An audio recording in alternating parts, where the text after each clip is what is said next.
Hey everybody, welcome back to the channel. I'm Reverend Matt, and I'm the Connectionalist, and today I want to tackle something somewhat difficult. Some of you may be familiar with an evangelical pastor named Mark Driscoll, and I'm not going to go into like all of the sordid stuff from his career, but he's very influential for a lot of men and a lot of young men as well. And I want to tackle some of the stuff he teaches because I just straight up think it's false teaching and it needs to be dealt with.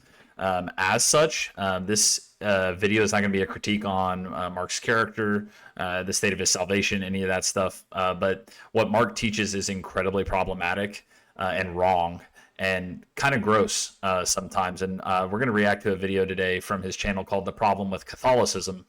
And it says Catholic guys aren't healthy men. And it's really, really a problematic piece of teaching, and it needs to be called out as such. And so without any further ado, let's go ahead and dive on in. Go into the Western church, go into Christianity, and there's Catholics and Protestants. I was raised Catholic. I love Catholics. There are Catholics that love Jesus. But part of the problem with work in Catholicism, especially for men, the leader is the priest.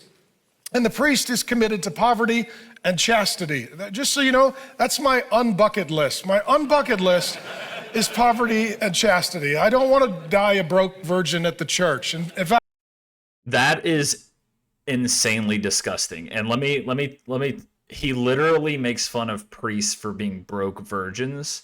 People always talk about toxic masculinity. This is the perfect example of toxic masculinity. Basically, what Mark Driscoll says in this clip here is, I don't want to be like Jesus.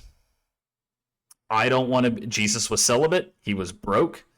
And what he says here is, I don't want to be like Jesus. People who try to imitate that life, not everybody's called to poverty. Not everybody's called to chastity. But the people who try to imitate Jesus in that way, I don't want to be like them. I don't want to be like Jesus. I think Jesus is a loser. That's literally what Mark Driscoll saying. This is why he's a false teacher. This is why you shouldn't be following Mark Driscoll at all for anything. I promise you that's not how I'm going out. And so, but within that, you're so cool. You're so cool, man. It doesn't bring the healthiest men, and it doesn't encourage and inspire men. Because if the leader is, well, he doesn't have a wife, he doesn't have kids, he doesn't own anything, he's not building anything, and he's not responsible for anyone, it's really hard to admire that guy. You're right. Catholicism doesn't inspire men. That's why it has 1.4 billion people who follow it around the world. But, you know. It's really hard to say, I want to be like that guy. No, I don't want to be like that guy. I want to get married, want to have kids, want to build a company, want to generate some revenue, want to leave a legacy. There's nothing wrong with wanting to get married and have money to give. But saying the priest is lame and a loser because he doesn't have any money and he's living for God is a complete disgusting misrepresentation of the gospel and is anti-Jesus. It is anti-Jesus, and this is the definition of false teaching. Now, he's going to say probably that I'm a false teacher because I'm LGBT affirming, but there is no world. Let me zoom in here.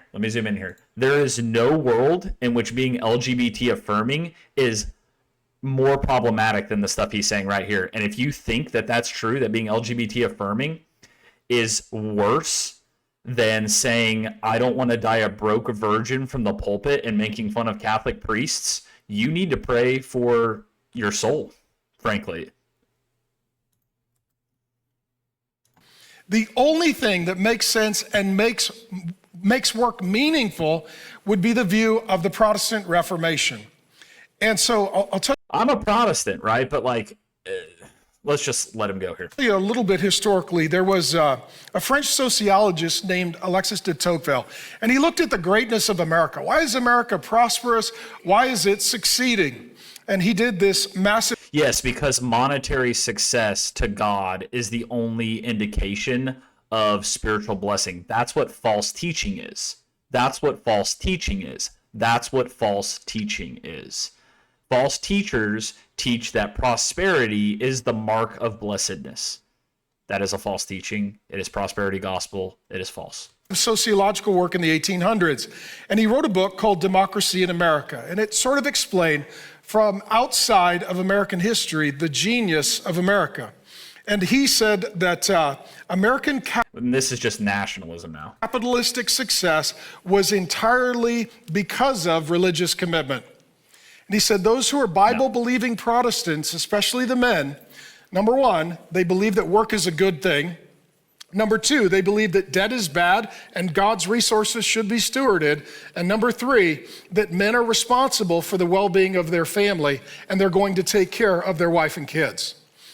Yes, and meanwhile, while the American experiment was playing out, we were subjugating and enslaving an entire race of people. Look, I'm not here to argue in American history that, like, America's economic success has something to do with America's commitment to a certain set of values. But that doesn't mean America's better than everybody else because we're richer. If you believe that, theologically, that is a false teaching. I'm sorry. Jesus was basically homeless most of his life. He lived on the road and he was celibate.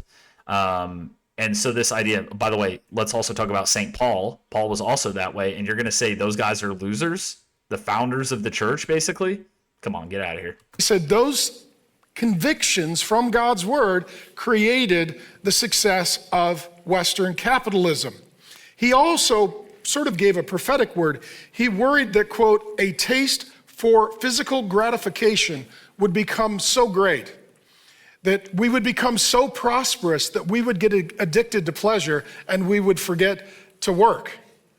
And he said that his concern was that we would be carried away and lose all self-restraint, and that the success of the Protestant work ethic would lead to people who were so prosperous that they became addicted and they no longer worked hard, and that would undermine democracy and also financial success.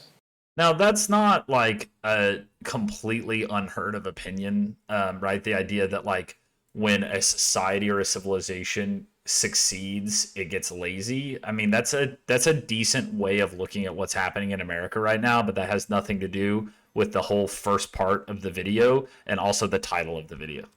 That's exactly where we find ourselves today. Our greatest threat as a society is not an attack from the outside, but just self-destruction from the inside. Obesity, pornography, addictions, alcoholism, opioid crisis. People don't have to go to work and they end up self-destructing because they're so prosperous. In addition, 75 years later, there was a German sociologist, Max Weber. He wrote a book called The Protestant Ethic and the Spirit of Capitalism, and he came up with this phrase. He called it the Protestant work ethic. The Protestant work ethic. And he looked. By the way, Mark Driscoll is not a Protestant, as far as I know. He's an evangelical. I think those are two different things. Looked at the success of the most prosperous nation, the most powerful and preeminent nation of the history of the world. He said it's because of the Protestant work ethic. The Roman Empire was the most powerful, wealthy society on earth at the time of its eventual downfall and destruction, and it was Catholic. So now it was failing in those last couple of centuries, but it became Catholic, and like other large empires on this planet and large nation states have been Catholic.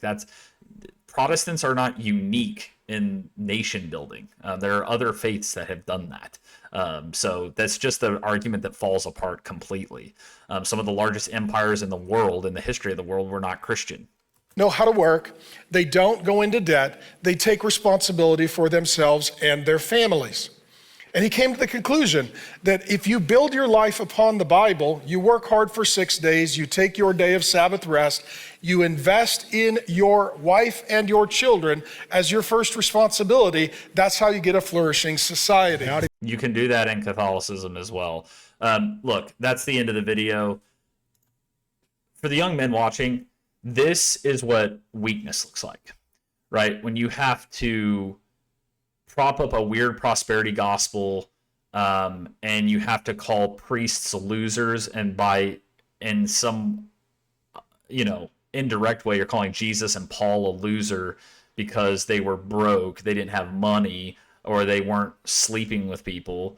That's false teaching. Don't follow it. Do not fall for it. If you all have questions about that, make sure you drop them in the comments. But I just wanted to make sure I addressed this stuff today, because I'm going to start addressing this stuff more often, because there's a lot of nonsense and heretical kind of things out there like prosperity gospel that need to be dealt with appropriately. So if you like the video today, make sure you like and subscribe to the channel. It's one of the best ways you can help a young channel like mine. It's very helpful, so I appreciate that. So yeah, until next time, I'm Reverend Matt, and I'm the Connectionalist. I'll see you again. Avoid false teaching. Bye-bye.